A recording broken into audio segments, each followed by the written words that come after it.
Oh, can I? Welcome to the Mrs. R Relevant Daily Draft Podcast, sponsored by the Draft Professors. We have a full house today. This is a Senior Bowl practice standouts podcast. We are joined today by Christian, Matt, EJ, Randy, Anthony. Anthony, you are live from Mobile right now. How do you feel after this week? I feel good. I'm glad. First of all, I don't look out my window and see snow and ice everywhere. So that's a win. It got very cold once the sun went down, but that's okay. Other than that, though, yeah, 3 days of really solid practices. A lot of interesting topics of conversation. Some names that I think are going to be very interesting to talk about here with our whole basically Mardi Gras cast of characters. So this is gonna be a good podcast. Cool. So, EJ, like when you look at this week, who do you think the biggest Senior Bowl winners have been?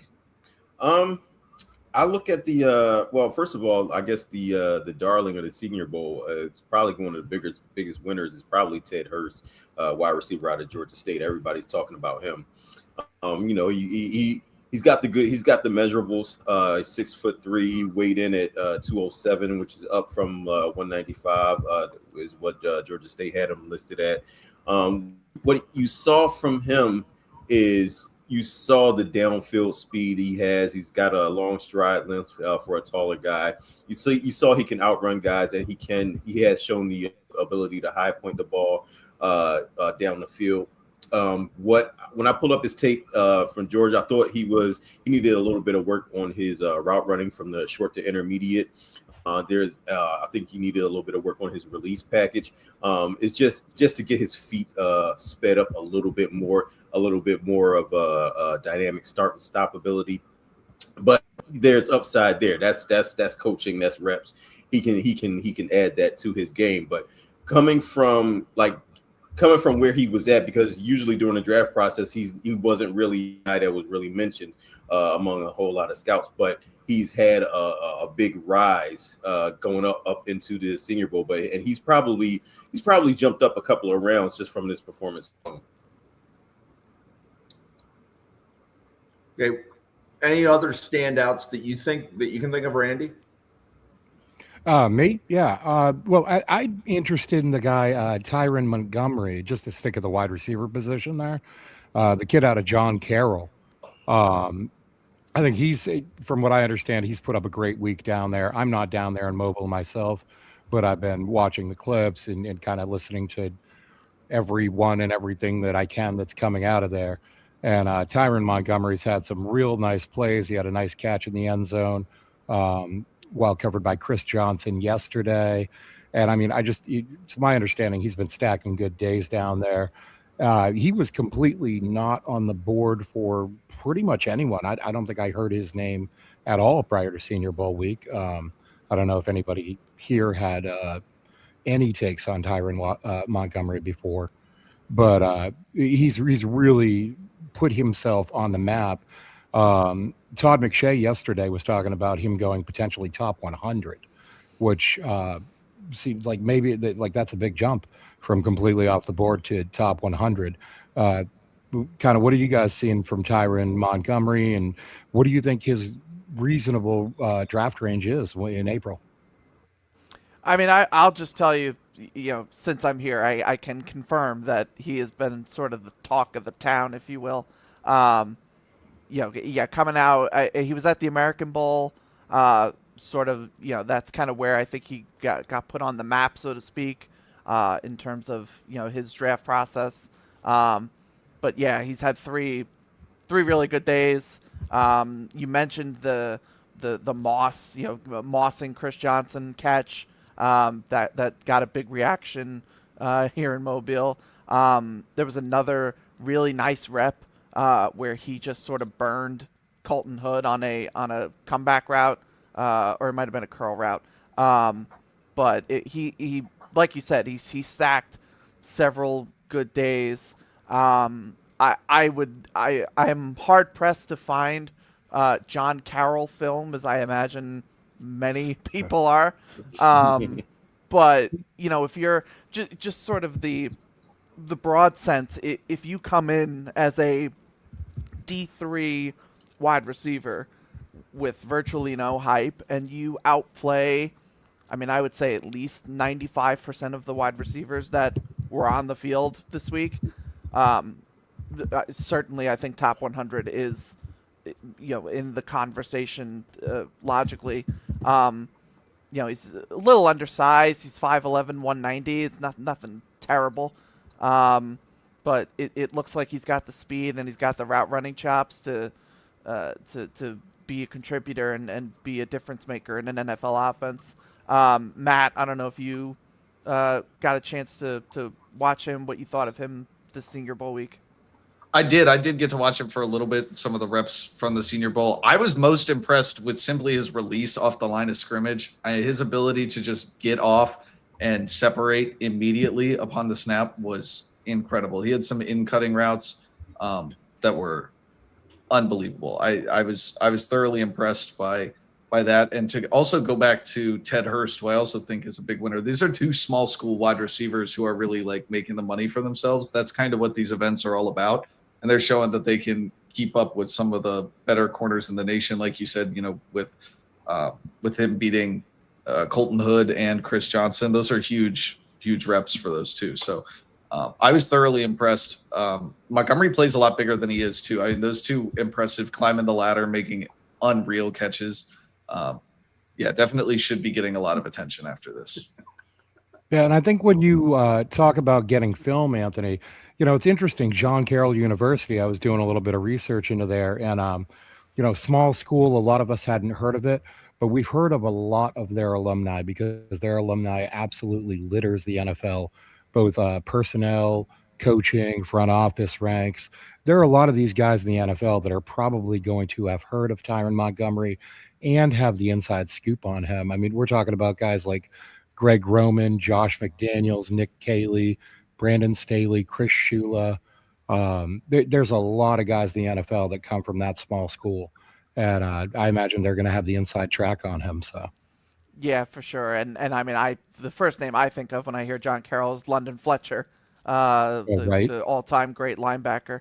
And Don Shula started the whole thing with John Carroll. And obviously the 51. the Shula dynasty, if you will, started at John Carroll. But Christian, I'll throw it to you. Matt brought up Ted Hurst, who's another for sure standout this week in Mobile. So if you want to talk about him, Montgomery, or any other potential small school guys that stood out to you this week as well. Yeah, let me just piggyback on what you guys have all said. And you all are exactly right. And we saw, a few years ago, Quinn Miners came out of nowhere, Wisconsin Whitewater. All of a sudden, is he the best guard? And correct me if I'm wrong, he was a top 100 pick, if I remember correctly. But yeah, we've seen it before. It's these small school guys come out of nowhere, they make an impression, in all-star environments and go on to be really good players. But the guy who stood out to me this week was Bud Clark. Talk about a ball hawk. That guy covers a lot of ground. He's got great instincts. He reacts quick, and is physical at challenging the catch point and making a play.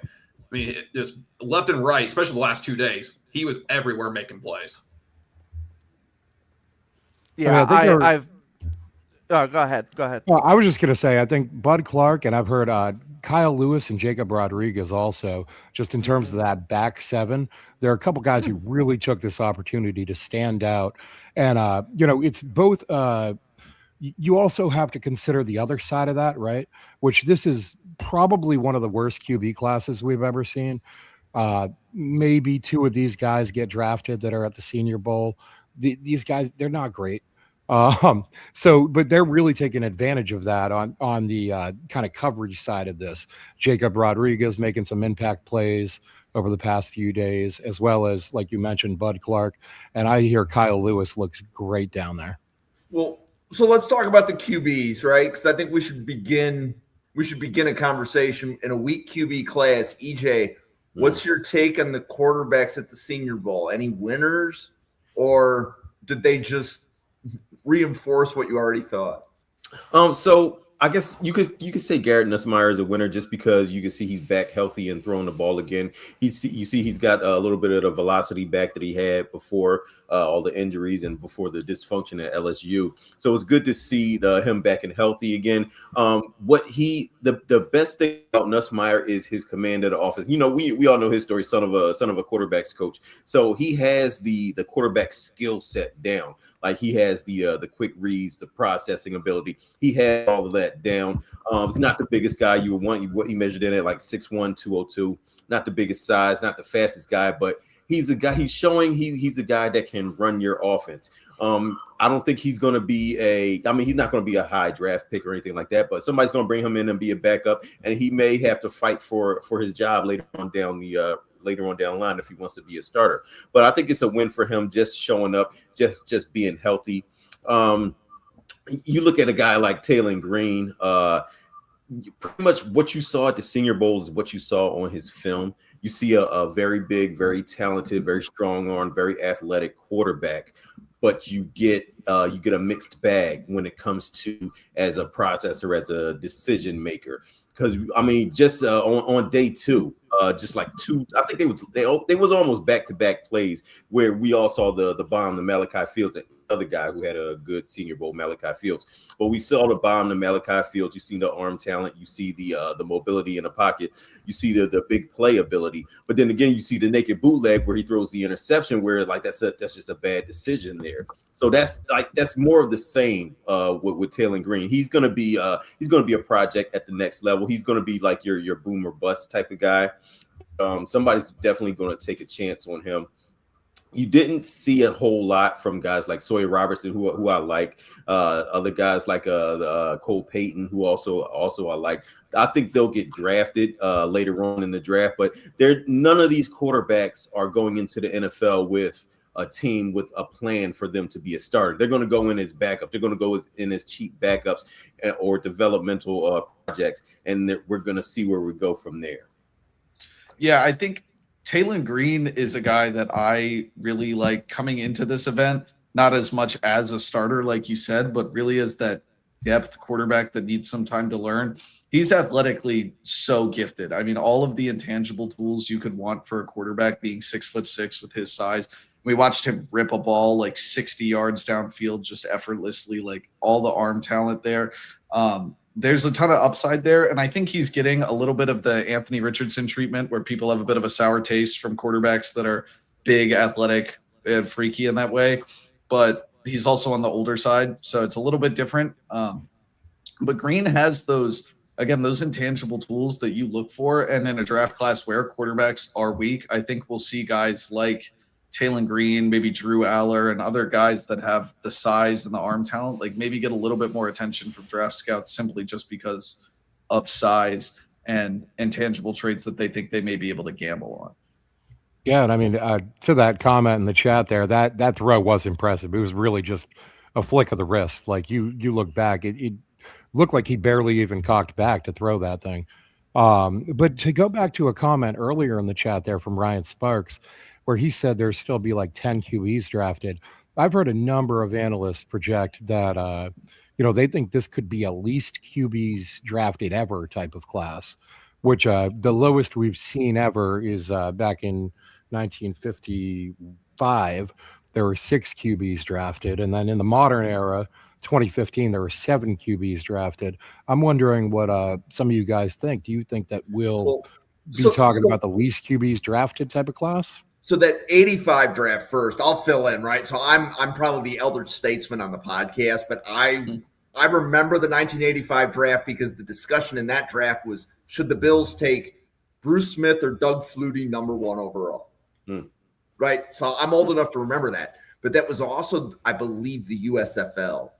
So that draft, so one of the reasons that not a lot of QBs went is that the USFL had already plucked like Steve Young and a lot of other guys, right? There was a reason that draft was low. But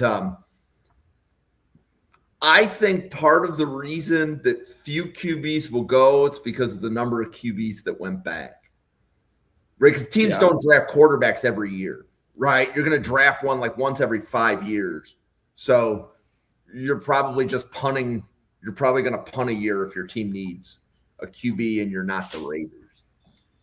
I think it's possible. Go ahead. Go ahead. I think it's possible we see some teams take like 7th round shots just at the end. And obviously those are going to count as drafted quarterbacks, but they're getting the same amount of a chance as a UDFA, but they kind of just want to have that locked in contract guaranteed that you get him. I think it's kind of like how sometimes we see teams trade up into the 1st round because they want that 5th year of contract, 5th years of eligibility. I'm so sick of college. But coming into the 7th round there and picking at the end of the 7th round just so you get your guy, I think we may see some quarterbacks that teams are afraid are going to slip as to UDFAs and just go and grab a guy that they think could either be a depth guy for the future or something like that. Yeah. EJ, you wanted to add something in on that? Yeah. Steve had a question where he said, what was the best part of that throw from Taylor Green to Justin Fields not Justin Fields, Malachi Fields. Definitely not Justin Fields. Not throwing that. No, Justin Fields on his way to being a receiver, so you know. Yeah, really exactly. Know. But yeah, I would say Fields had the better part of that play. He really laid out for it. Just Fields as a wide receiver, I think he really impressed me. I think he's one of the best wide receivers in his class at the catch point. Like, he really snatches the ball out of the air. He's really strong at the catch point. What he is, I mean, where he's going to win, I don't think he's going to run by anybody. If he runs his 40, I think it's going to be in the mid to high 4.5s at best.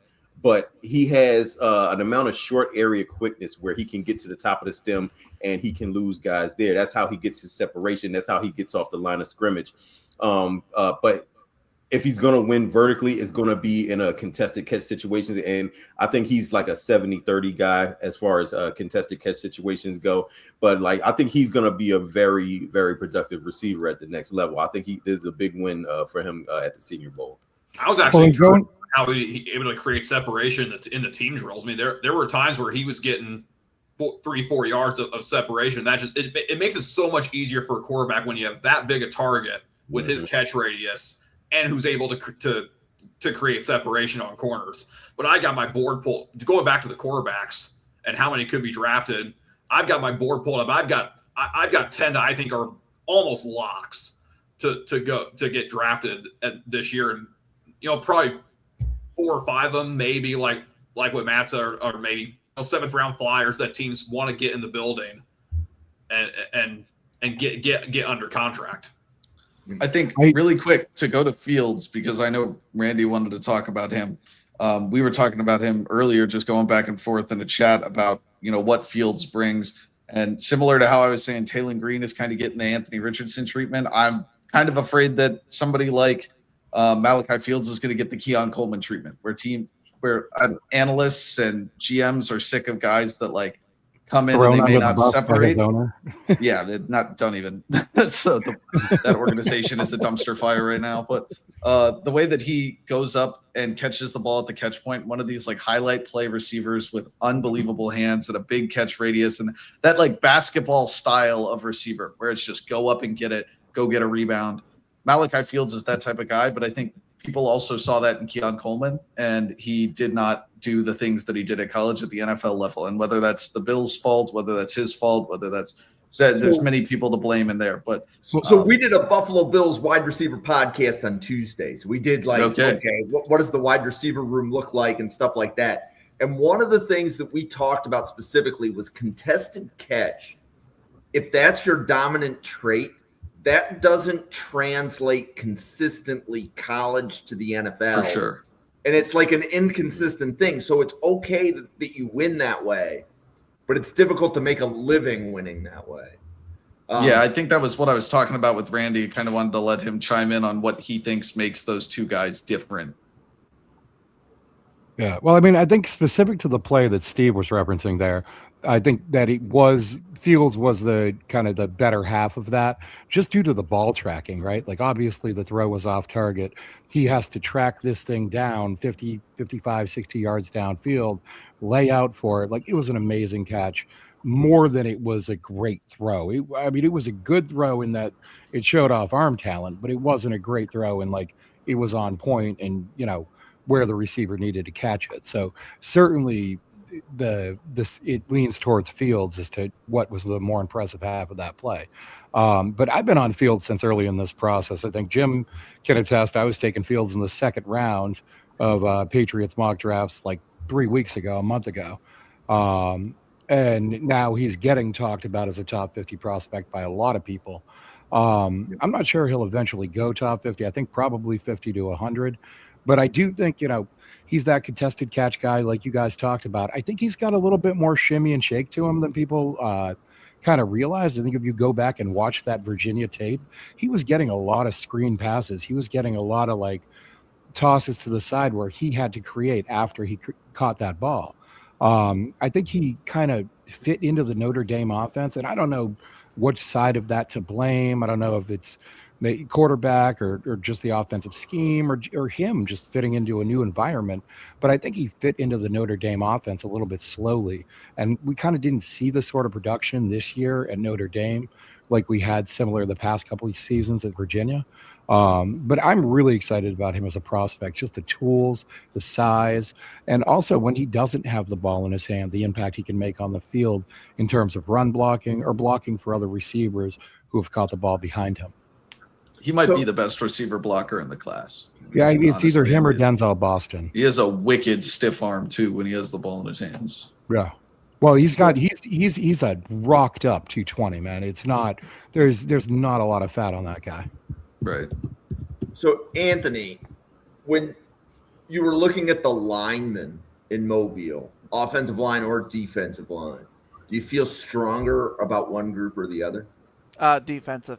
It's not even there's no contest. Yeah, look, I think the offensive linemen, even without Reuben Bain, David Bailey, and Akeem Mesidor not being there, this offensive lineman group had their work cut out for them. Lee Hunter, Calvin Banks, Caleb Banks. I don't know why I said Kelvin Banks. Caleb Banks, Zion Young, Derek Moore, Romello Height. This defensive line class is loaded. And they even flew Darrell Jackson Jr. in halfway through.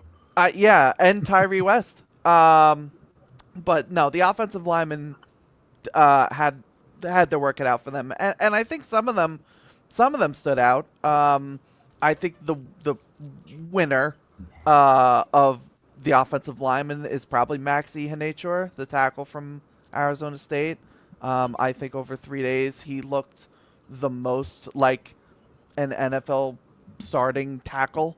Someone that definitely needs a little more investment when he gets to the league, but the tools are there, the athleticism is there for a guy who's barely played football. And I've talked about Ihenachor on this podcast before, but for somebody who has as little football experience as he has relative to other people in this class, the tools are there to be a really good NFL left tackle.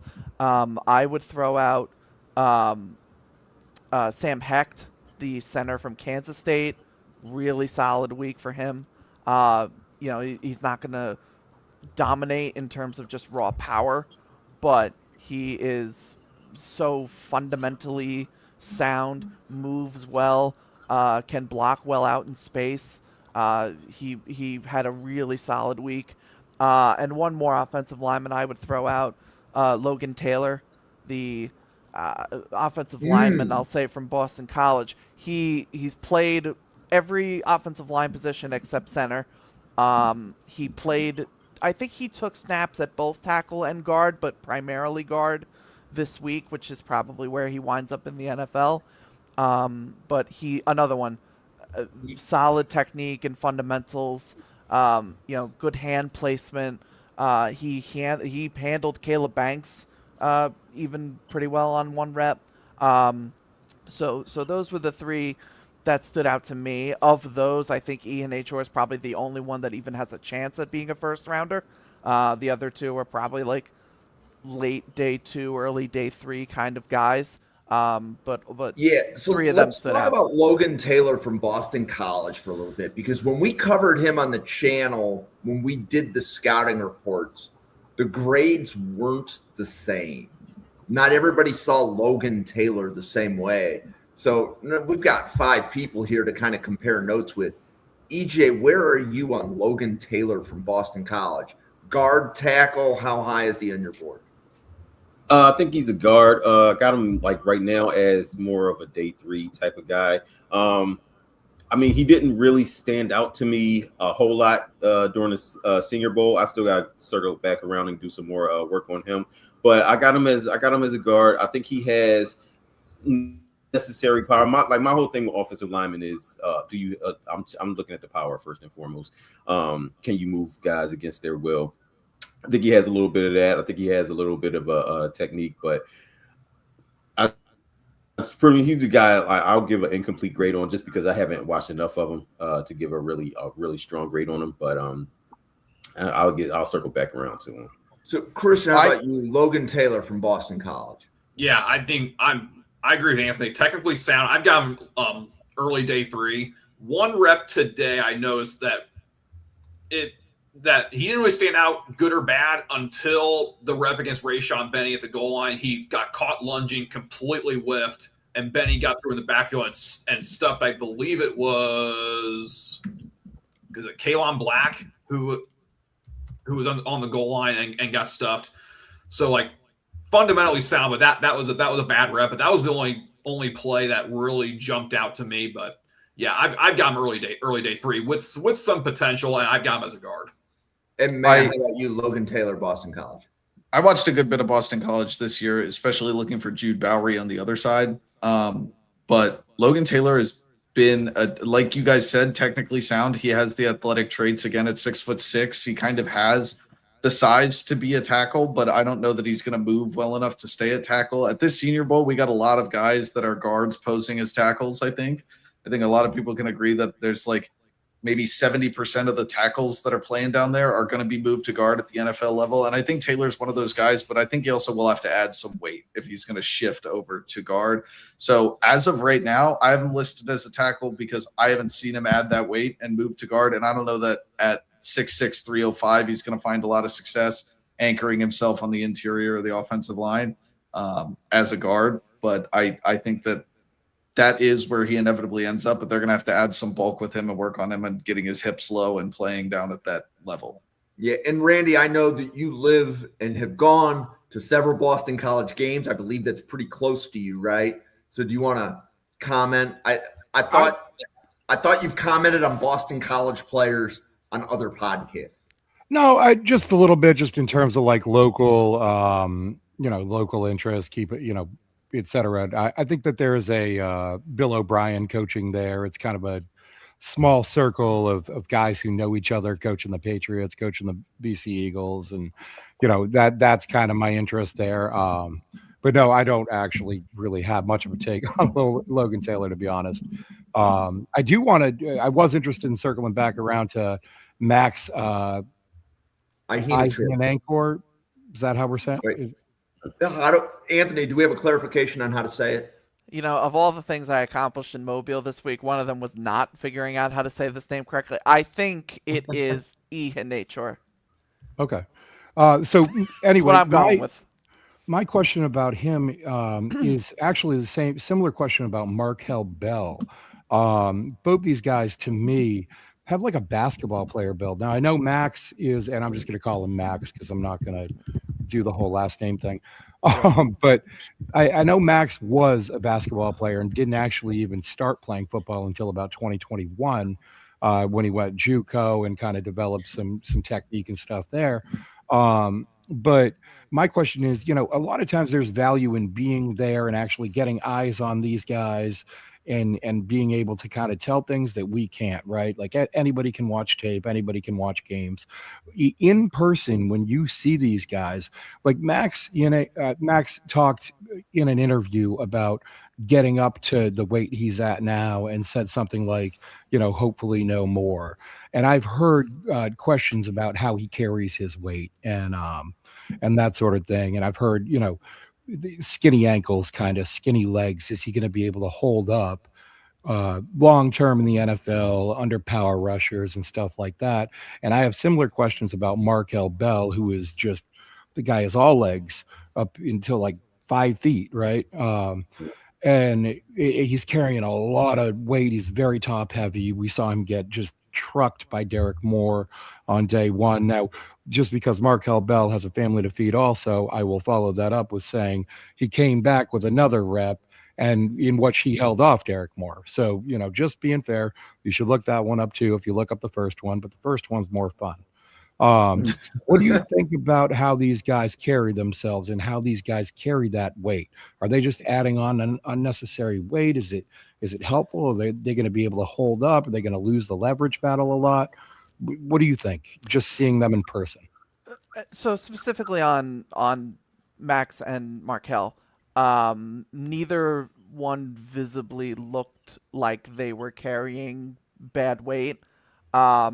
As sort of a reference point, Lee Hunter, for example, is a guy who I not that yeah, obviously he had a fantastic week, but he looked like somebody that is a little more wide than maybe you'd like. But I didn't get that with Bell. Bell, remember too, is 6'9", so like he's 348 pounds, I think it was, but he's so tall that he doesn't really look 348 pounds, so to speak. But no, I don't have any issue with their. I don't think their problems are with carrying bad weight or any sort of like struggling with movement. I think Markel Bell's problem is he just is always constantly going to lose leverage battles, and guys are going to get under his pads just because of how tall he is, and I think he has flexibility issues. But I don't see a bad weight problem. Caden Proctor, I think, is actually a better example. He's a guy that needs to, I think, lose bad weight that he is carrying.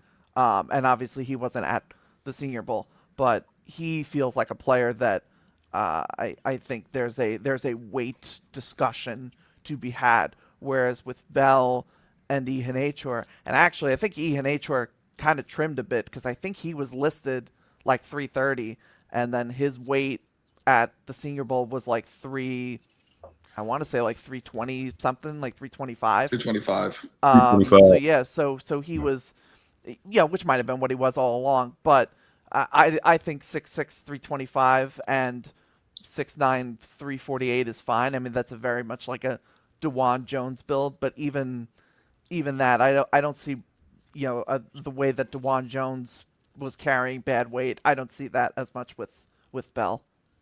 I wanted to jump in really quick because these offensive tackles I think we're talking about, there are three guys down there that I think are the really big, athletic, clear offensive tackles, which are, Bell, who is going to have to stay out there at 6'9", 345, 350. And it does kind of look like a lot of that weight is on the top. And like you said, guys are going to get into his pads. They may be able to bend around him. It's hard to get low at that size. I had not sure. That's just what I Googled. I had not sure, whatever. He is a bit stockier, but again, that lack of experience playing football also is, I think, going to translate with how he carries the weight. He's saying like, hopefully no more. He also has only been playing football for 5-6 years now. Like, this is a guy who has plenty of time and room to kind of fill in to that football frame and develop himself. And the last guy I wanted to mention that I've been talking about, and I am a huge fan of, and I kind of want to hear what other people say, is Demetrius Crownover out of Texas A&M, who at right tackle I thought looked excellent at the Senior Bowl. And we also had somebody comment about Jennings Dunker, who had a couple of faulty reps, but then really bounced back later on. I thought he also looked good at a variety of spots. When he moved into guard, I thought he looked a little bit better, but also may still need to add some bulk to stay in there. But again, I want to go back to Demetrius Crownover, who just looked like he was eating edge rushers. Like, his arms are so long, and he would just engulf guys off the edge. I was a huge fan of him coming out of Texas A&M. I have him graded in my top 50, which may be higher than a lot of other people. I'm a big fan of his, and I think that in a draft class that is thin in general, a guy with his athletic traits and serious strength, being 330, 6'7", I was very impressed with how he stood up to some of the best competition in the nation. Well, and he's I got didn't those arms that throw- are nearly 36 inches too, right? It's like a $10 Uber ride to get around him. It's Yeah. crazy. He'd some really, really good reps against Romello Height out there too. I need to get some of those Uber coupons if your Uber rides are only $10. Seriously. EJ, I could where use are them you down on here. Chris McClellan right now?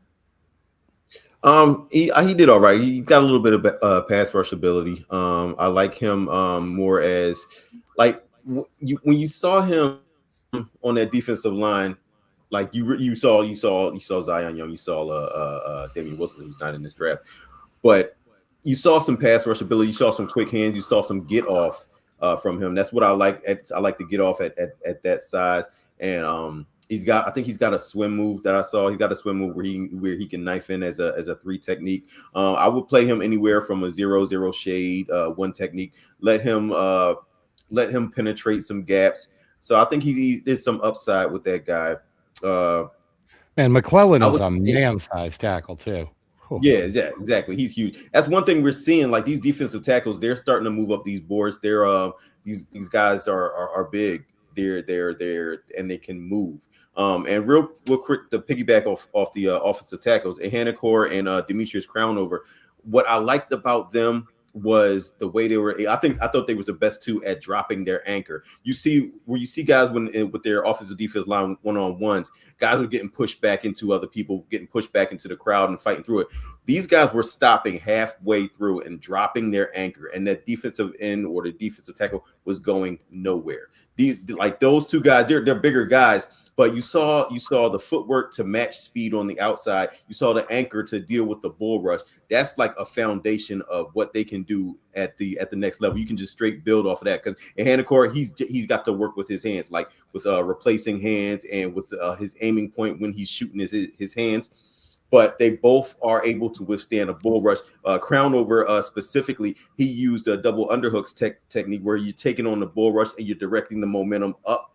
So and that pretty much just stifles the momentum of the defensive player. So I like the way he had that. A lot of times he would like bear hug guys. I don't want to see that a whole lot. Just use your arm lift. Don't let them get into your chest. But he's a guy like once they got you. You're not going anywhere. So I like the grip strength and I like the power from those 2.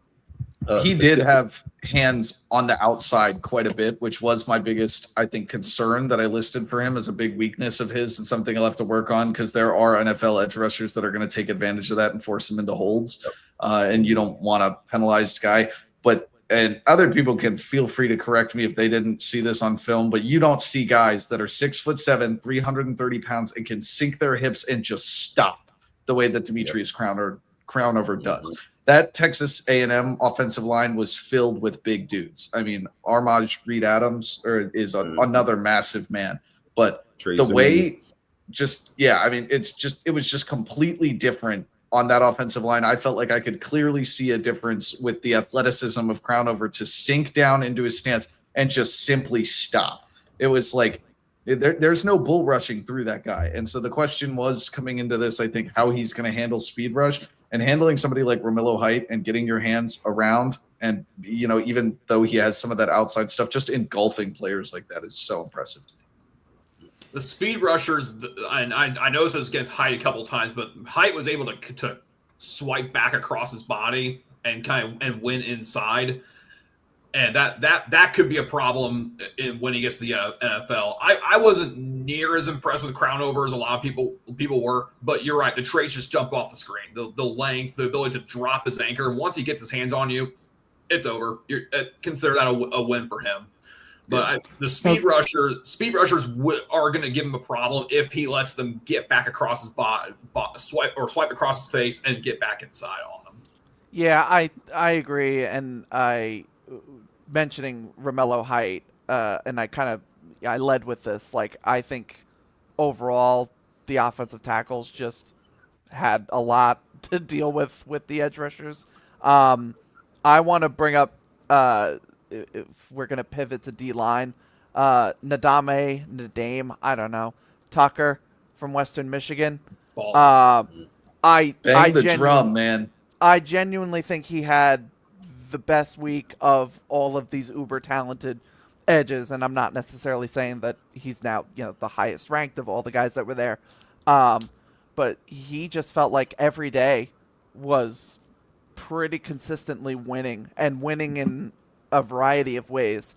Could win with speed to power, winning with just bend, winning with cross chops, his ability to cross face on guys. Like he was showing an arsenal. He was showing again that speed to power. He really impressed me, and this also goes back to we were talking about before with like smaller school guys in general. This is the opportunity for small school guys to show they can stack up with the big bad boys of the SEC and the Big Ten and whatever. And Tucker did that. So I can send it over to EJ if you have thoughts on Tucker and other edge rushers that stood out to you. Yeah, Tucker, like he was cooking on in team drill day 2. Like I think they had to take him out because he was killing that right tackle. They couldn't even get a playoff. Because I was looking at the team drill, I'm like, oh, that's a sack. Oh, that's a sack too. But like he was cooking. He's somebody I had not watched before, but when my first exposure to it was here at the Senior Bowl, and like this change of direction, the speed, the get off. That's where he's a problem at. So I envision him as out front defense, have him rushing off the edge as an outside linebacker. That's where he's going to win. So EJ, is he going to be on the Fangio defense episode that you're doing next week? I could put him in there. He could fit in there. I could toss him in there. I hope he drops into coverage some on Saturday. Yeah. So we see. I love Ndame Tucker, and I'm banging the drum on this guy, and I've been doing it for a little while. Houston made the biggest mistake this offseason. Their biggest mistake was letting this kid out of the facility. I think that's honestly the biggest concern with him too. And when I first met all of you guys, I think something I put out there was like, what do you guys think about this guy? Because I was wondering if I was missing something. Because I watched the film of him at Western Michigan, and it is a smaller school. He's not going up against, this elite talent, but he was killing dudes. Like, you couldn't block him. He's just such a great athlete. I feel like that's a consistent trend that we're seeing here, especially in a draft that I think the consensus is that it's a relatively weaker draft class. A lot of guys that are just serious athletes. Tucker led the nation in sacks. He was tied with David Bailey.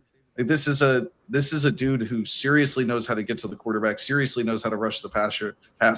I completely agree with EJ that he fits best in the odd front, bit of like an outside linebacker. He is relatively stocky, and I think he does have the potential to drop into coverage some. But I love Tucker. I have him as the top 10 edge rusher in this draft, and I'm going to stand by that for a very long time because I really, really think that he has the skills to be a successful NFL player.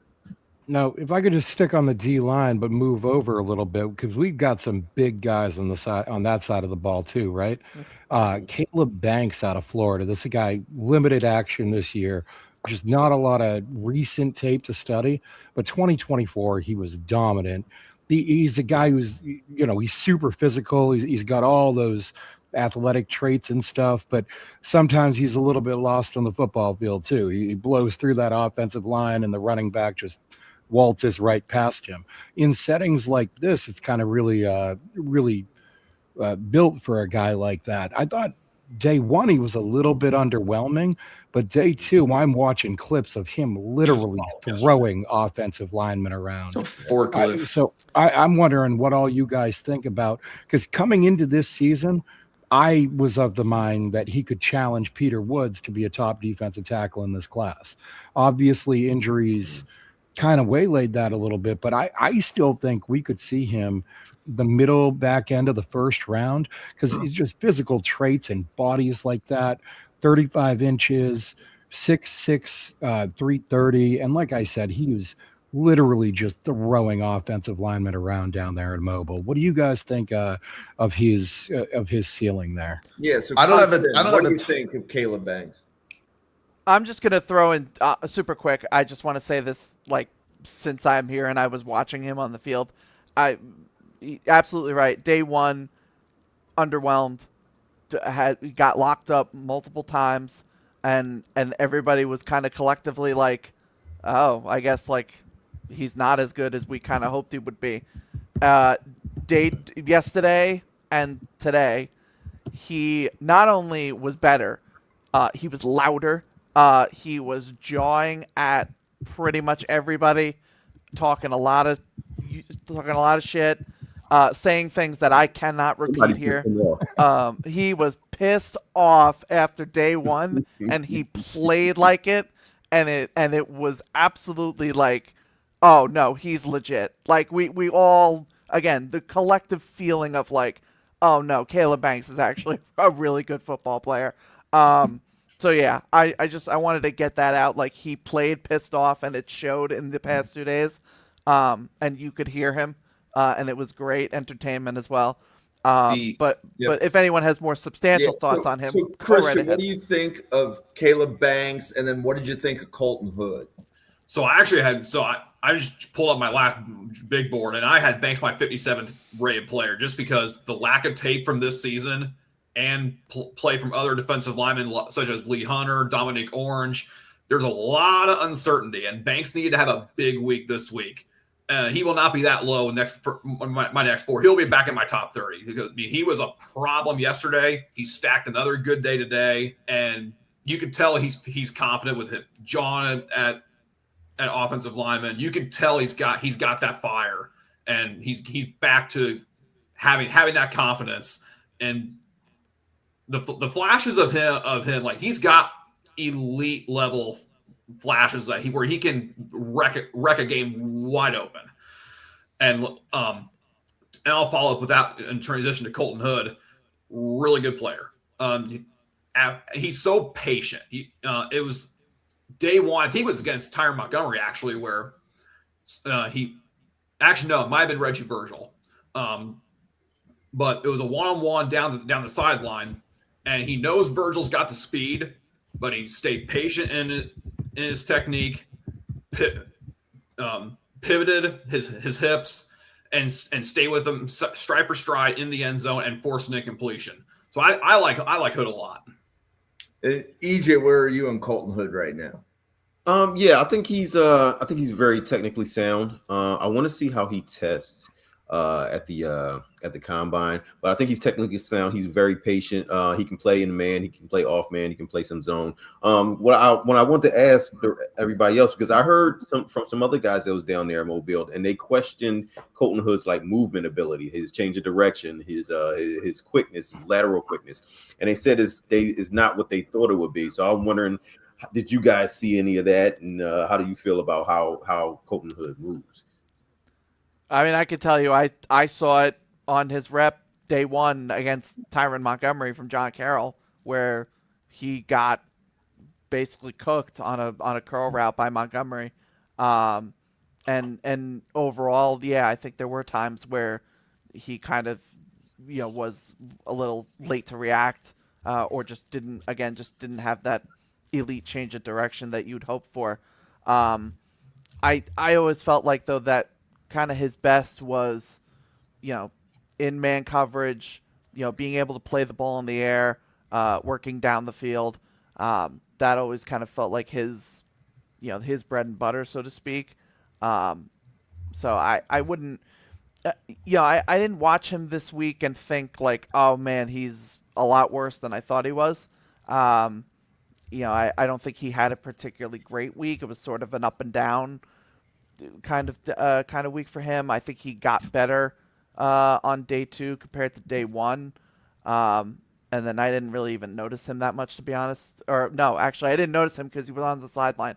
I just remembered he was in street clothes. So, he only had 2 days worth of practice. I think day two was better than day one.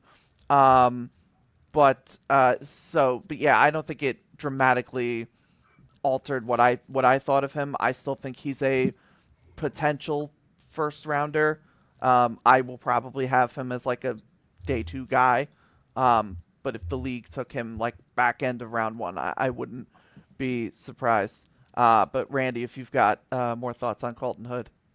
Yeah, well, I do have a quick question on him. Is that well, two questions really. Number one, do you feel like size is an issue for him? Because I know I've heard other guys talk about guys like Malik Muhammad that are a little too small for the outside, and Colton Hood came in just at the same, almost the same exact measurements as Malik Muhammad. You see, he's just under 6 foot. It's like 187, something like that. He's not super small like a Chandler Rivers or a D'Angelo Pons, but he's not a big guy either. And then I was curious, like it strikes me watching all these reps down there year after year, these defensive backs would rather commit a penalty than get beat. So they all get really, really grabby. So it can kind of be hard to evaluate them on these drills. I wonder how you felt, like if you felt like Hood was, one of those guys that's a little handsy, or one of those guys that relied more on his skill and talent, and that's why occasionally he was getting beat by guys like Tyron Montgomery and so forth. Yeah, I didn't get a handsy, grabby vibe from him. I also just think, and I'm sure you know this, most people know this, but these drills tend to inherently favor the wide receiver, just always. So corners are doing the best they can to keep up with these one-on-one situations where they're honestly pretty much kind of set up to fail, and then when they do well, it's like, oh wow. I'd keep that in mind too. But no, I didn't get. I think the size thing too with him, with Hood, it's not so much like it doesn't feel like he's getting physically, manhandled. Like I don't see him getting like pushed off the line of scrimmage and not Like being able overmatched. to hang. Yeah, I don't get that. Like I'll tell you, like his teammate Jalen McMurray, who is listed only 7 pounds lighter than him, but he feels like a guy that I felt was getting a little like he can't handle bigger wide receivers. And I felt that also when I was watching him this year. But Hood, I don't think has as much of that problem. I was a little surprised that he only was 186. But I don't see it as like a huge problem with him. Uh, Again, like I think his game is, he can run with just about anybody, and he'll be able to, play the ball in the air well. He's got the ball skills that you want. So that'll be kind of his game. But No, if there's a, yeah, Yeah. go ahead. could I just ask you about a guy who I think has been a bit of a disappointment this week, and I think everybody will probably agree with me, really all year, Nicholas Singleton. I mean, his teammate Katron Allen really stepped up this year, kind of carried that team offensively. Didn't carry him to, the promised land or anything, but he didn't quit. And I think it looked to me like Nicholas Singleton kind of threw in the towel on the season. And I'm wondering what the buzz is down there in Mobile, because I know he's been underwhelming is probably the most kind word that I could come up with about his performance down there thus far. I don't know if anything changed on day 3 yet, but I'm wondering what the buzz is in team circles and kind of personnel and the people who might know as to what is going on with this kid. Is he not healthy? Has he just kind of thrown in the towel and lost interest? What's the deal with Nicholas Singleton in your estimation, Anthony? I mean it's tough to know for sure, but it certainly feels like he kind of just well, one, I don't think he ever really improved in terms of just his pure, as a runner. And we can point to the obvious issues that Penn State had all season. But then when you see, well, Katron Allen produced, I think he ran for over 1,000 yards this year. So it wasn't a, Penn State problem for him. I think Singleton, I think the issue is he just isn't as natural a runner as we kind of hoped he could develop into. He still misses holes that open up, tries to bounce things outside when he doesn't need to, instead of kind of just put his foot in the ground and making a cut inside. He doesn't, he misses those run lanes. He struggles for a guy who's so big. He doesn't really like break tackles well, or I should say run through contact well. Like he can make a guy miss kind of, but you would want somebody who's over 220 pounds to be able to kind of bully people, and he didn't really do that this year. I've said now, like, and I was a guy who I thought Nick Singleton could be RB1. He's not. But I see him as potentially like an high-end third down back in the NFL. Like I think he's still arguably the best receiving back in college football. Like he has that to his name, and he's still a big body. So That's I think almost he's still identical to what Stephen Shaw said on their running back show the hour before this. Yeah, I mean, and there's a place for it. It's just obviously not even remotely close to what I and other people, kind of hoped he would develop into. Christian, if you want to jump in on Singleton there. Yeah, so like some different body types, like someone like a Shane Vereen, who a really good third down back, could provide value on special teams as a return man. It may just be what his role is, and you give him 5-6 carries a game. But there was one rep on day one where you can physically on the telecast see the hole created by the O-line, and for whatever reason he just bounced outside and resulted in a 2-yard loss. So yeah, he never really took the. I have him in my preseason top 50. I was really high on his raw talent entering the season, but just never really showed the growth as a runner. And if obviously if you want to have early down value, no matter how talented you are, how gifted you are athletically as a receiver, you can't identify holes and the cutback lanes. That's gonna diminish your early down value and limit your ceiling. Yeah, I actually thought you took a step back. Yeah, so Matt, buy or sell this take. The idea of Nick Singleton is better than Nick Singleton as he exists now. I mean, yeah, I actually feel like he got worse. I don't say that lightly, but I felt like last year I thought he should have come out and declared for the draft. I thought Katron Allen should have as well. They both decided to return. But Singleton, I feel like, was his vision was never great out of the backfield, but I felt like he was more confident in himself to hit the gaps. And as Sam Darnold would say, it feels like he's seeing ghosts. Like there is nobody in the lane and he is just missing it. And that's not a problem that I saw from him in the past. And I still want to like Nick Singleton because what I remember from 2024 was something that got me very excited. But what I see now is completely different. So, Christian, any running backs at the Senior Bowl stand out to you as having a good week?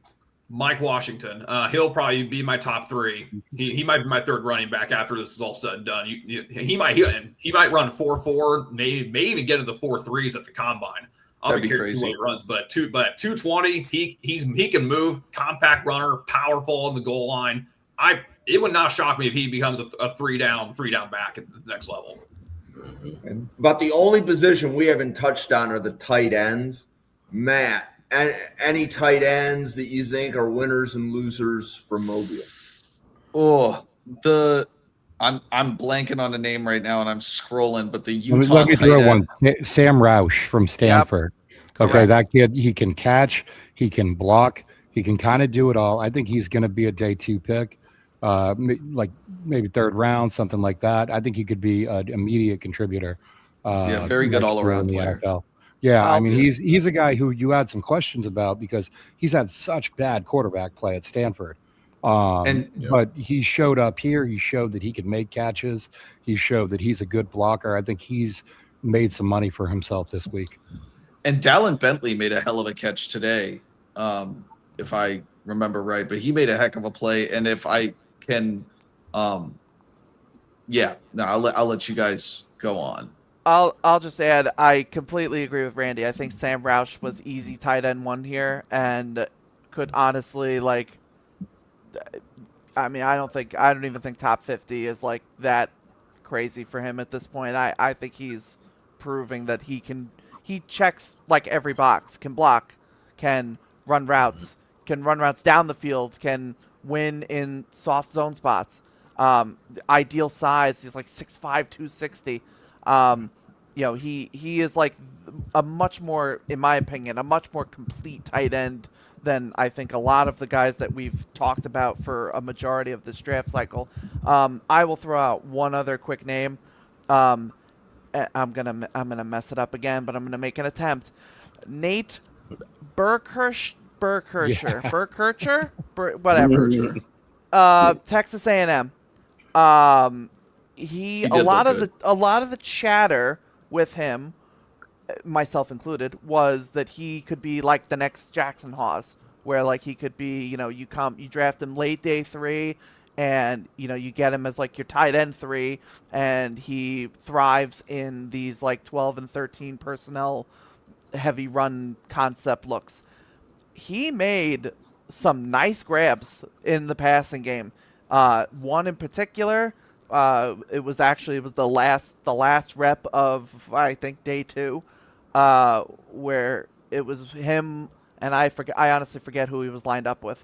But it was a one-on-one, and Cole Payton throws the ball, and it's like right over the defender's helmet. And Kershaw just sticks his hands out and grabs the ball with his hands and brings it in for a nice contested catch. He's got, like, there are some receiving chops there that Randy just talked about Stanford's quarterback problems. Texas A&M had some quarterback problems too, getting guys the football consistently. I think Burkircher, especially on a team with Mario Craver and Casey Concepcion too. So I think Burkircher is a sneaky, probably still, in that mid to late day 3 range. But I will not be surprised if he can make some noise when he gets to the league, and we're kind of sleeping on his abilities. But EJ, if you had I don't know if you had other tight ends you wanted to mention. Sam Roush. I think he was like the most complete package at tight end. Tanner Koziel, I think on day 3 in red zone, he looked good. You saw him climb the ladder, which is what he does. He's gonna make that. He's gonna climb the ladder for catches. He's a good receiver. I thought the Ohio State guy Kekmerick, I think he held his own as a blocker in those one-on-ones. Still, I think that's going to be what he is at the next league. That's more what blocker he does. More blocker than receiver. But I think he held his own as a blocker, and I think he showed a role for himself at the next level. So that's probably going to get him drafted. But like Sam Roush, he stole the show. He is he's like the complete package. He's your typical Stanford tight end. Like, you look at the lineage of tight ends that Stanford has put out, like, he's right there in that mold. So like he's one of the best tight ends in the class. Okay, so let's kind of wrap this up here. Let's go like big finish, rapid fire. Hopefully we can kind of go around 2 times. But EJ, I'm going to start with you. Who is the player that you are going to watch next as a result of the Senior Bowl? All right. And you might want to write his name down, because I don't know if he's in the simulator or not. But a guy, offensive lineman, offensive tackle from Maryland, Alan Heron. He held his own at left tackle. He's another guy where he could drop his anchor and he could stop a bull rush. He used his hands pretty well, which is different from when you pull up his tape against Michigan. You can see Derek Moore, who we didn't talk about, who also had a good Senior Bowl. You can see Derek Moore running him over, but you can see now he's gotten a little bit better with his technique. He's gotten a little bit better with his hands, specifically his hand placement, where he's shooting to the chest, not shooting to the shoulders. So I'm going to go back and look at him. And I'm going to go back and look at Carver Willis. Specifically, I like him as a guard. He's another guy. He held his own in one-on-ones. Doesn't have the power that the other guys have, but the technique is there. The footwork is there. The leverage is there. He plays with good leverage. So I'm going to go back there and watch him too. So Randy, who is the player that you are going to watch the most as a result of the Senior Bowl? I mean, for me, coming out of this, the guy who got my attention the most, I think, is probably Jeremiah Wright out of Auburn. I thought he had some really good reps, highlighted by that end of practice rep against LT Overton, who, I mean, he's a rival. And Jeremiah Wright finished it off, putting him into the ground. He talked a lot in drills. He really got into things. And I felt like he had some really good reps against some tough interior guys. He seemed like, to me, like he played primarily at right guard there throughout this entire week. And I just thought he looked really good in pass protection.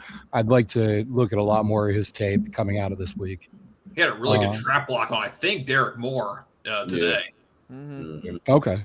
Yeah, I mean, Derek Moore is another guy too that it's like you gotta come out of this week at least more curious about him, He'll right? be in my I top watching 15. him plow through Bell and watching him everybody down there, with the exception of Max Ianacor, nobody could handle Derek Moore except Max Ianacor, and that made Derek Moore want to fight him. So he's an intense guy. He's got a lot of power. He's got a good build for this too. 6'3", 255, something in that neighborhood. He impressed me a lot this week too. So, Anthony, who is the player that you want to go back and either rewatch or watch as a result of the Senior Bowl? I mean, Tyron Montgomery is probably the cliche answer. I'm gonna actually say Xavier Sori from Arkansas, linebacker. He wowed me, like made me stop in my tracks on multiple reps. One rep in particular during the team session where a run lane opens up, and I forget the running back, but run lane opens up, the running back tries to go through, and Sori just explodes through the gap and would have laid him out if we were doing contact at that point. But he was moving all around the field, making plays in coverage and against the run in team drills. Somebody that I wasn't particularly high on, but I've talked to people and I watched him, and he, like I said, he wowed me on a couple plays. So definitely somebody I want to dive back into. I don't think Sori even made our linebacker scouting reports list. I don't think no. Yeah. So, Matt, how about you? As a result of the Senior Bowl, what player do you want to go back and either update your grade or watch? Who's going to be like the next guy that you go look at? I'm going to throw out a couple of names. I tried my best to watch as many of the guys from the Senior Bowl before the Senior Bowl so I could kind of get a change of opinion from the Senior Bowl rather than having that be like my first look at them. First, I wanted to say EJ's guy, Alan Heron. He's a great dude. I went to college with him at the University of Maryland, and I had classes with him and worked with him. He's a very talented offensive lineman, clearly as the anchor. I have my concerns some about his lack of experience, you could say. He started at a D2 school, and kind of his movement around in the University of Maryland is not known for offensive linemen, for good reason, because we can't develop them. But I think that there is a ways for him to go, but there is a good future for him. And again, he works really hard, and he is a great kid, just a very awesome person. I wanted to go to Randy's guy, Jeremiah Wright. I loved the way that he was talking at the Senior Bowl. I love guys that are confident in themselves. He went up against Caleb Banks, and Caleb Banks, who we were talking about earlier, came back and wanted another rep with him. He put him in the dirt instead, but Wright looked really good in general. I don't think that the NFL is going to make the Deone Walker mistake again with Caleb Banks. And the guy that I wanted to mention that was new is going to be Bo Stevens from Iowa. Yes. Iowa offensive linemen is just a guarantee at this point, man. Those dudes, if you're going to draft guys in the trenches and they're from Iowa, that school may not win a ton of football games and they're going to play old school ball, but Bo Stevens is a dog, man. I just watched multiple guys go up against him. When I first watched him, I was kind of concerned about 310, which sounds kind of stupid considering 310 is relatively big, but I was kind of concerned he was going to get pushed back some. But at this Senior Bowl, he has locked up some very, very big dudes. I was really impressed with him. I need to go back and watch him again. I watched him a lot with Jennings Dunker, but I think I paid more attention to Jennings Dunker, and this time I'm going to pay a lot more attention to Bo Stevens. with the Bo Stevens too, what was really impressive about him is I felt like I saw several reps where he just got beat flat outright, right? But then he came Yeah, right he back recovered. His and he recovery is figured out unbelievable. exactly what he had done wrong. I mean, when Exactly. Daryl Jackson Jr. dropped into Mobile, and I say it like they dropped him out of a plane and he just landed there, right? But he bulldozed Bo Stevens that first rep. Yep. And it's like Daryl Jackson Jr. knows how to make an entrance, okay? But Bo Stevens wanted to get right back, figured out exactly what he'd done.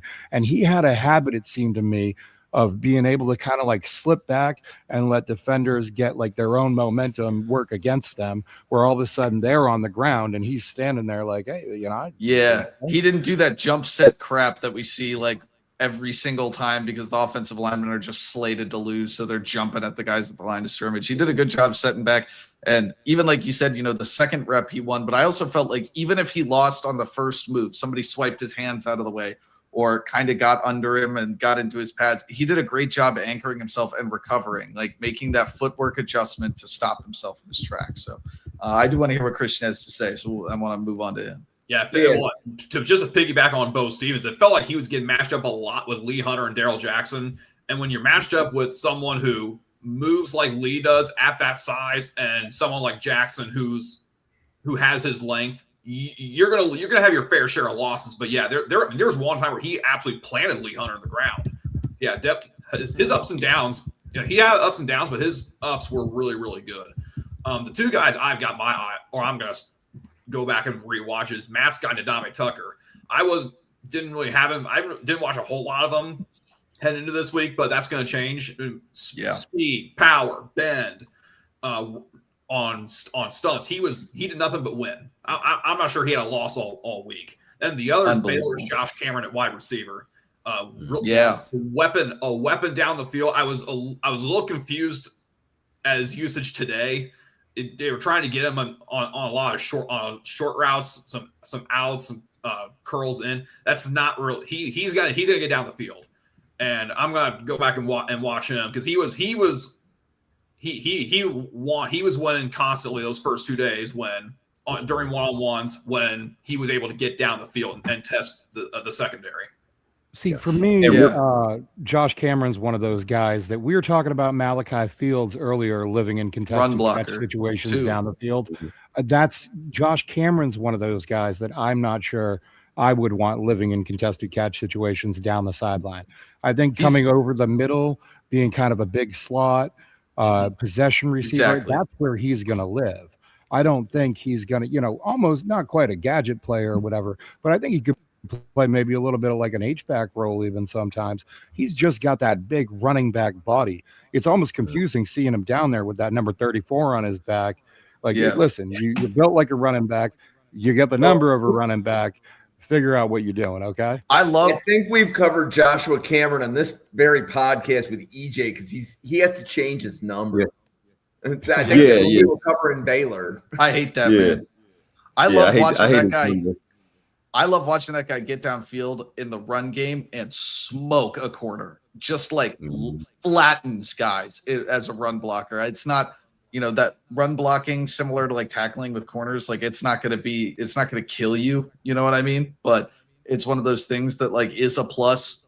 It's a plus. It's a plus for Cameron. He just flattens corners. And I'm going to go back to Ndambe Tucker, and Mr. Sparks down here is talking about him too. I think Ryan was on the Baylor podcast with EJ where we were critiquing the number 34. So I think Ryan was on the other side of the camera on that one. Yeah. One last thing on Cameron. EJ, do you have another guy? Oh. Let's just keep going around. So EJ, do you have another guy that you want to talk about that you got to go back and watch again? Kalen Black, running back from Indiana. I'm going to go back and watch him more.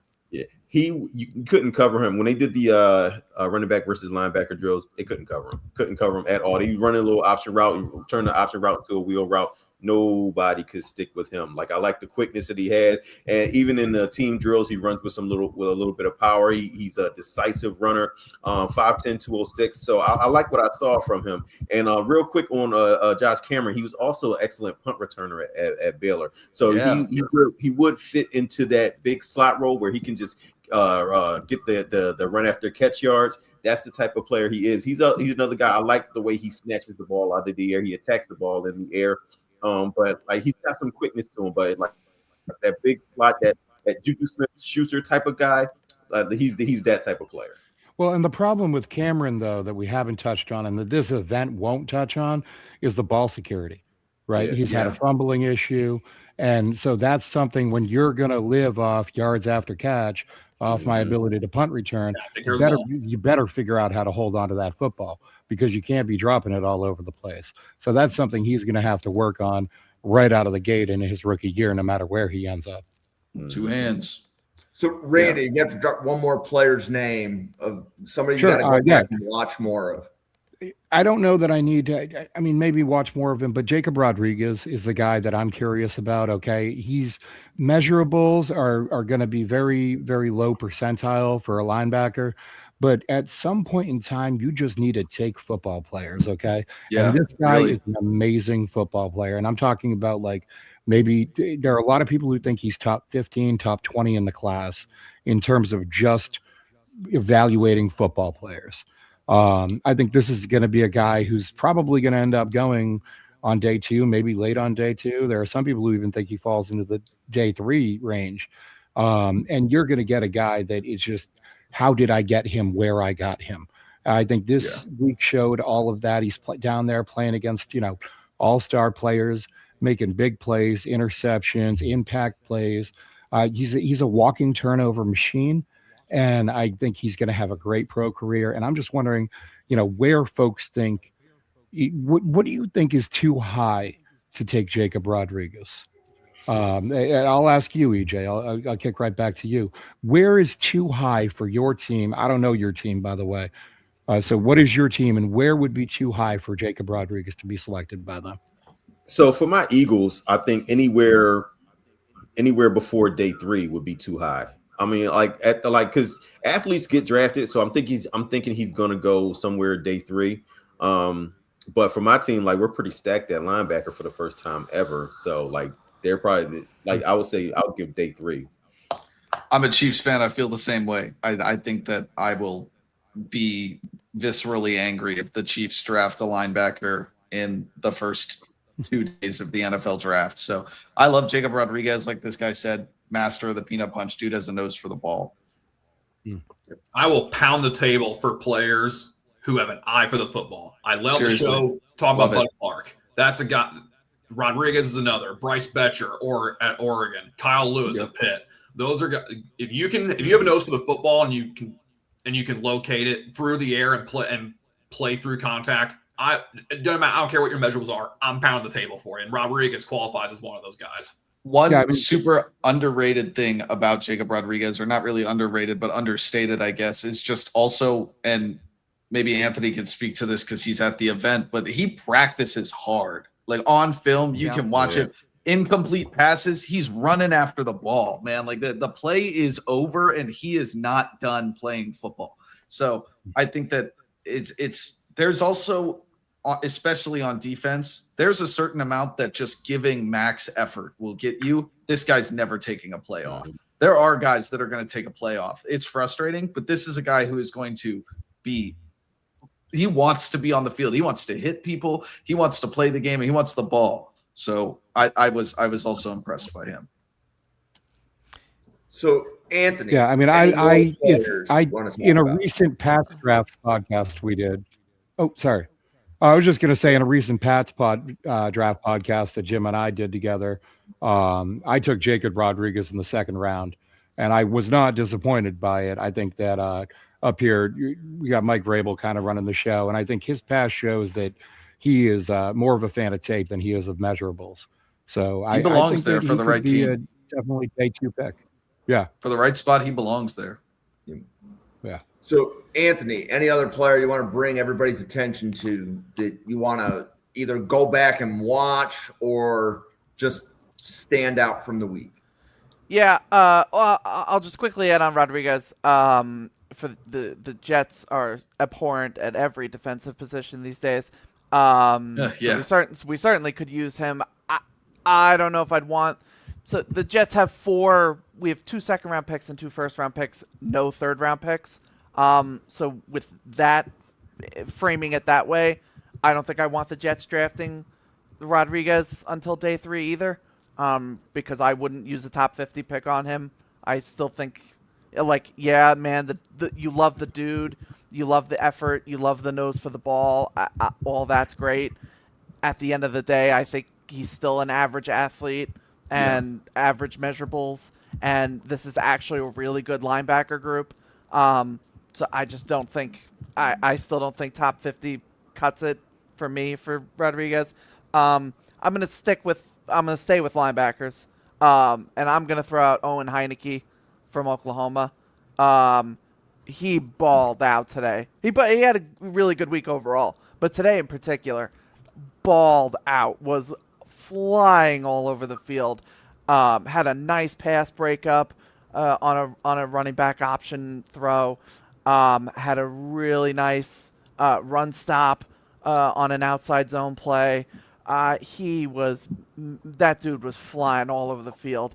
Was Heineke the one who had the peanut punch, like as the receiver was making the catch? Was that Heineke who did that?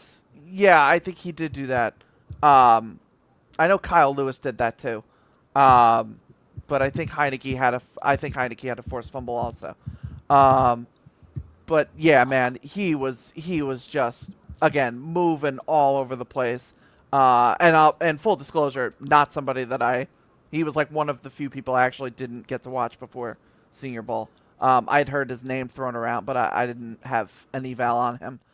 So yeah, he's absolutely somebody that I'm gonna want to watch. Okay, Matt, one more name. Yeah, first I wanted to say for who EJ brought up, I have to go back and watch more of Kalen Black.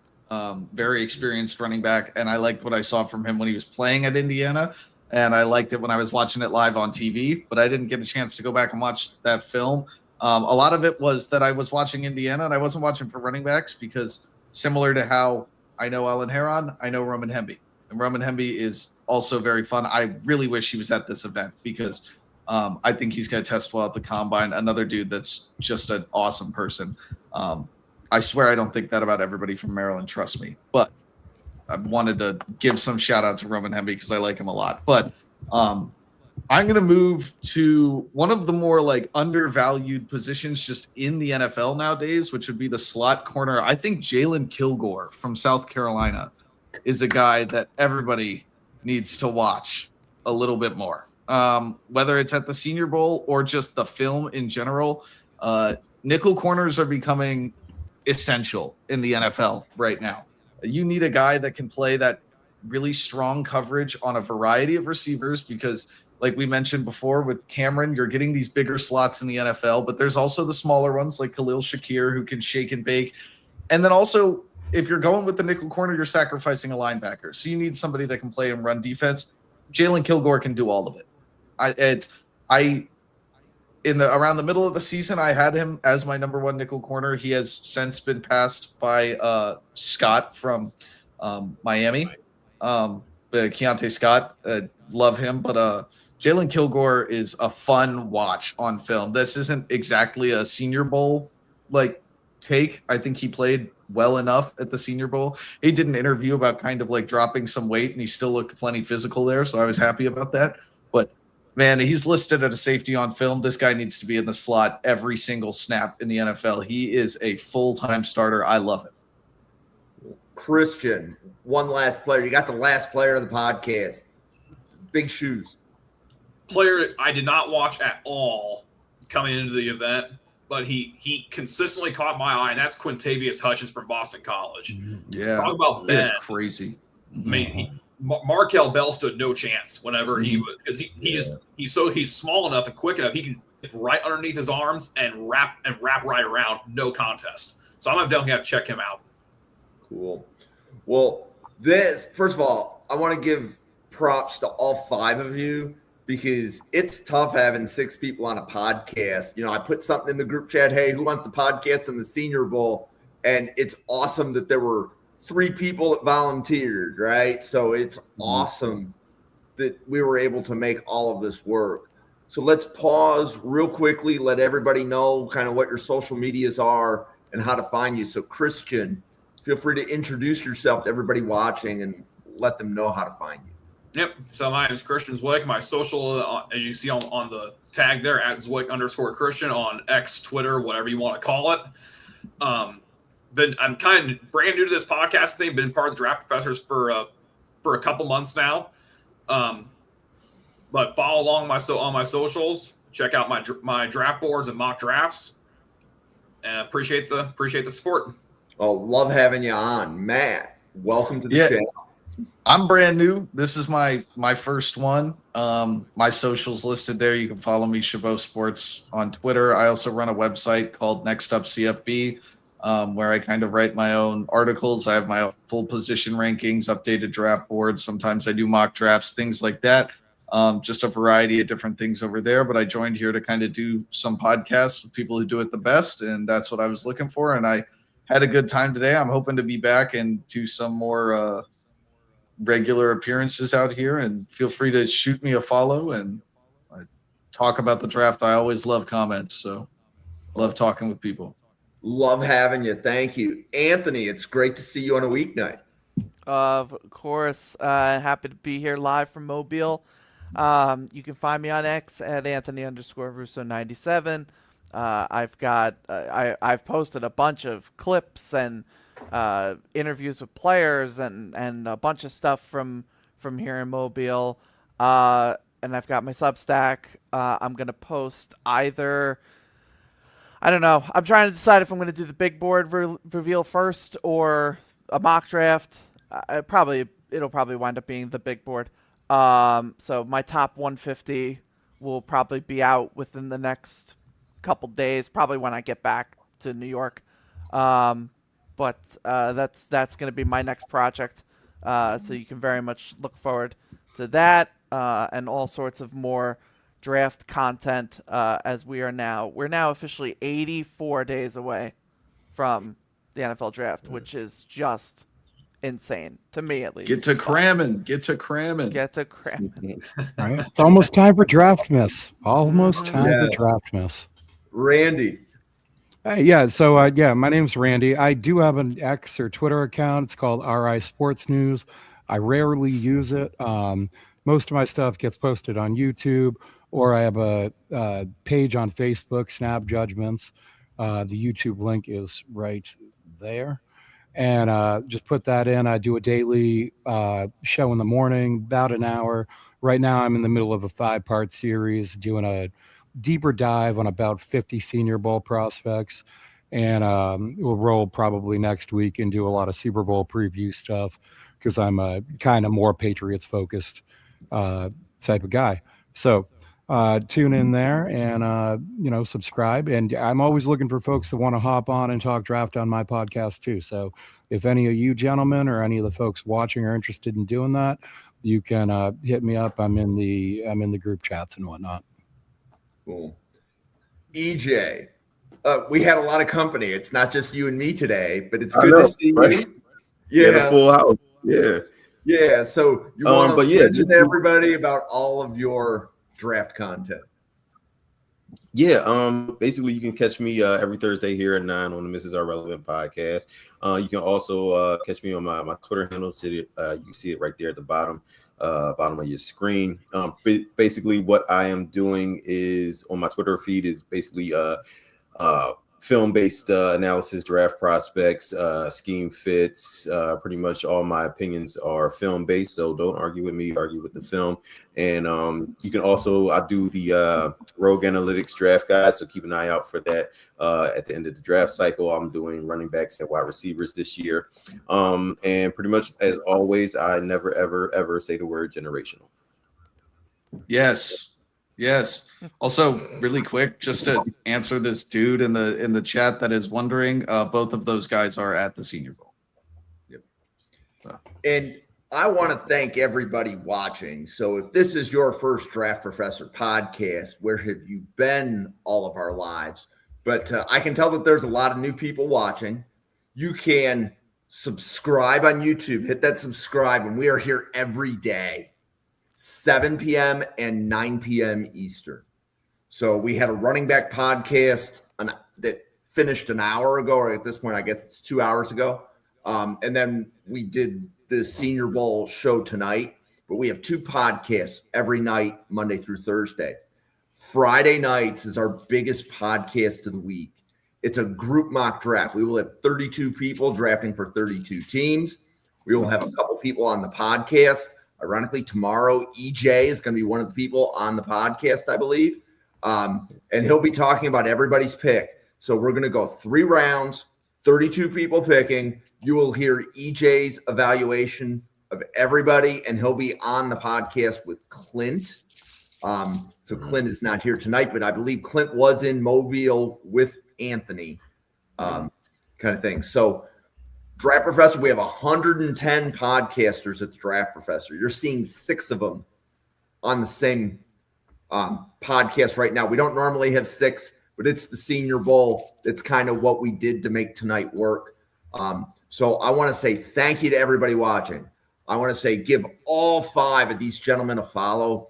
Draft Professor would not function without each of them showing up to put out daily draft content. I believe in 3 Sundays, that would be February 15th, the day after Valentine's Day, you will actually see Anthony starting our Sunday night podcast series once the NFL season ends. So you will see Anthony every Sunday night. And I'm looking forward to figuring out what that content is because I don't necessarily know. EJ and Christian will be here on this exact podcast next week doing Fangio defensive fits.